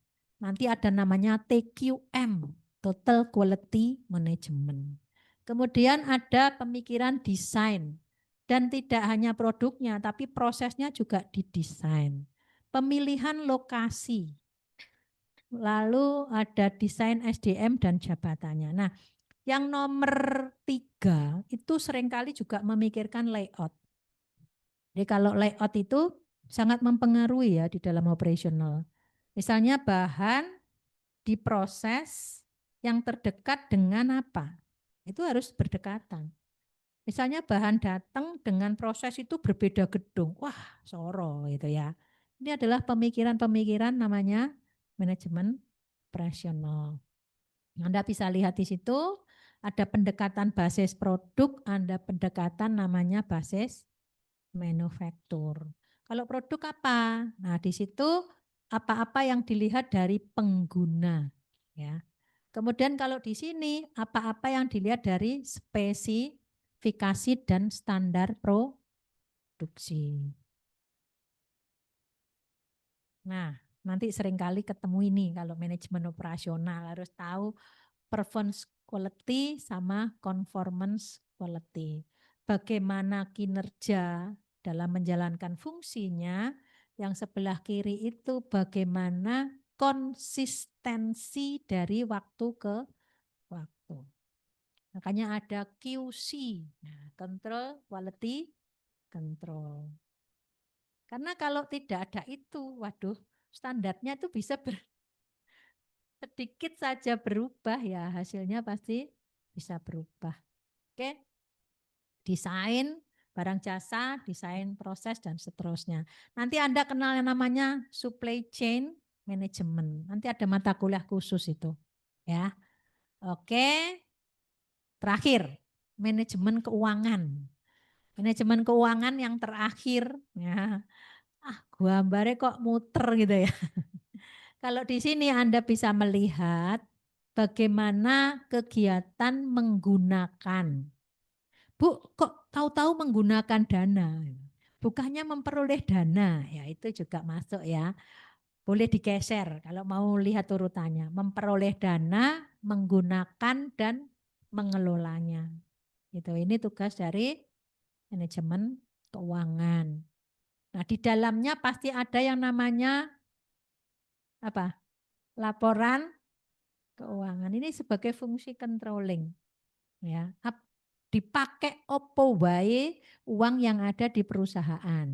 Ya, kemudian bagaimana secara pelaporan itu ada neraca dan seterusnya dan seterusnya. Seimbang enggak? Ya, apa seimbang itu? Balance enggak? Ya, itulah terakhir ini.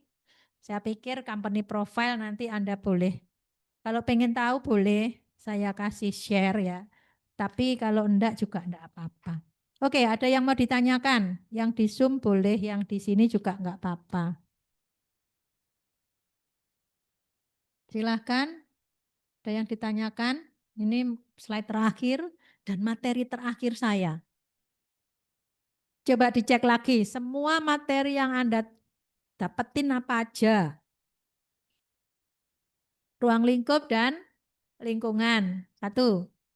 2. Bentuk kepemilikan. 3. Oke. 4. Kewirausahaan dan UMKM.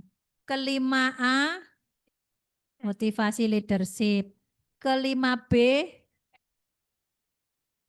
Oke. 6.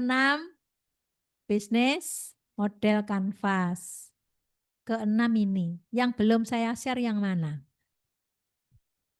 Yang ini dan bisnis model kanvas. Oke. Kalau demikian nanti akan saya share. Tapi saya juga ingatkan teman-teman, penugasan di tugas yang di drive tolong juga dicekin ya. Dicek mana yang belum ya. Jadi ada satu, yang tugas pertama apa kemarin? Lah ya apa tugasnya? Buat Darmi ya. Susu sama ya, oke. Kedua, resum KAI. Ketiga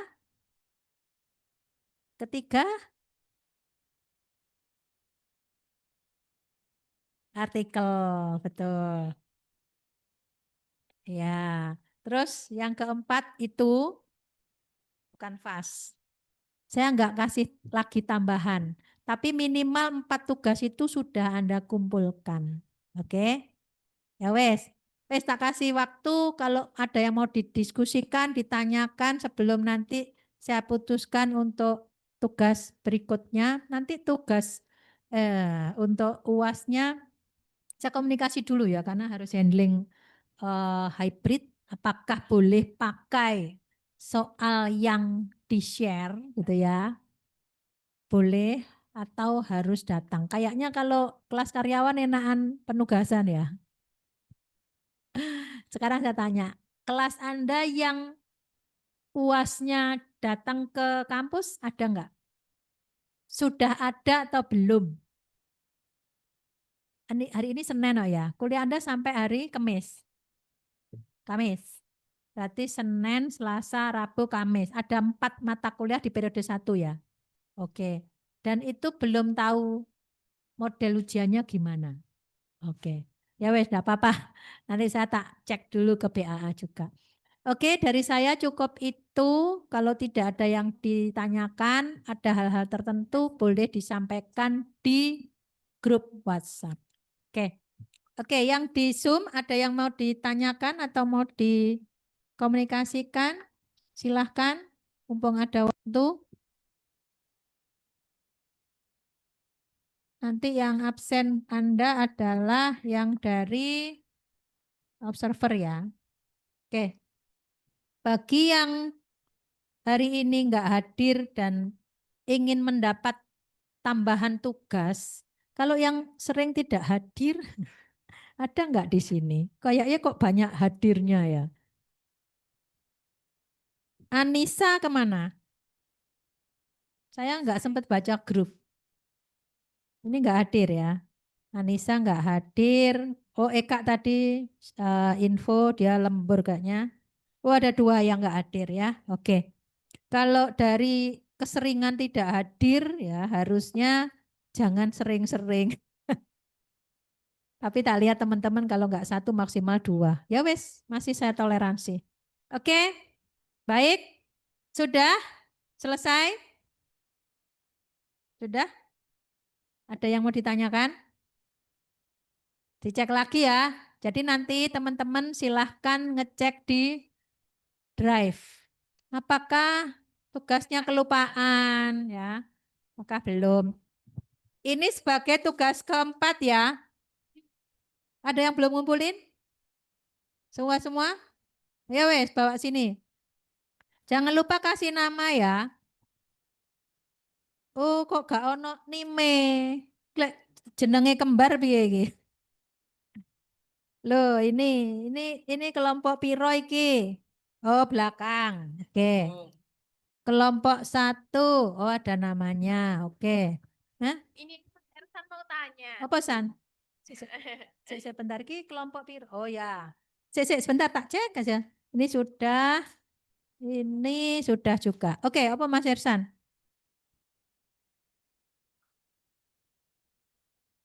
Loh, tugas 3 artikel. Ya. Artikelnya ada yang belum melihat. Gini, nanti di kelompokan folder, Anda kan bisa masuk ya ke link drive. Nanti lihaten ya. Lihaten punya temenmu kan bisa kan? Nah, apa foldernya biasanya tak kasih judul sih. Ini apa, tugas 2 apa, tugas 3 apa. Ini tugas 4, tapi nggak iso masuk folder. Kecuali yang di Zoom. Di Zoom saya persilahkan memasukkan ke folder. Apa? Yang kedua itu resume KAI. Yang ketiga itu katanya resume tapi buat sendiri, buat belajar, buat Oh, itu artikel toh. buat belajar sendiri. Oh, gitu. Ya wes, enggak apa-apa. Berarti tugasnya ada berapa? 3 ya. Maksud saya yang di drive ada berapa? Ada 2. 3. Ini KAI. Sik. Saya mau nanti saya cek aja ya. Ya, ini. Nah ya, ini tuh karena Anda tidak mengumpulkan secara file, kan pikirku kemarin kan teman-teman bikin. Ya. Tapi kalau Anda pakai fisik, ya wes saya pakai ini. Tapi ini sudah mewakili semua ya. Sudah merasa masukkan semua? Lah, ada yang nyusul. Ya wes, jadi itu dari saya seluruh dari perkuliahan kita udah selesai. Kalau masih ada yang mau ditanyakan boleh ditanyakan di grup. Nanti saya juga cek sih oke. Ini namanya ada. Oke, makasih. Nanti saya coba cek kembali di drive-nya. Saya juga nggak hafal ya, karena kadang di kelas ini sama kelas yang reguler beda. Nah, nanti kalau sudah saya info di grup, kalau ada yang kurang saya pasti minta ya. Baik yang physically atau yang by file. Oke, saya akhiri kuliah kita. Selamat malam semuanya. Sampai ketemu lagi nanti kalau memang bisa ketemu ya. Tapi kalau tidak, semuanya saya harapkan bisa mengikuti UAS untuk minggu depan. Oke, itu aja. Terima kasih. Selamat malam. Assalamualaikum warahmatullahi wabarakatuh. Makasih. Terima kasih, Bu. Mana ini ya? Nomor 3 itu hybrid. Yang di Zoom, sampai ketemu lagi ya. Nanti di pengumpulan tugasnya lewat folder. Oke. Oke, terima kasih. Selamat malam semuanya.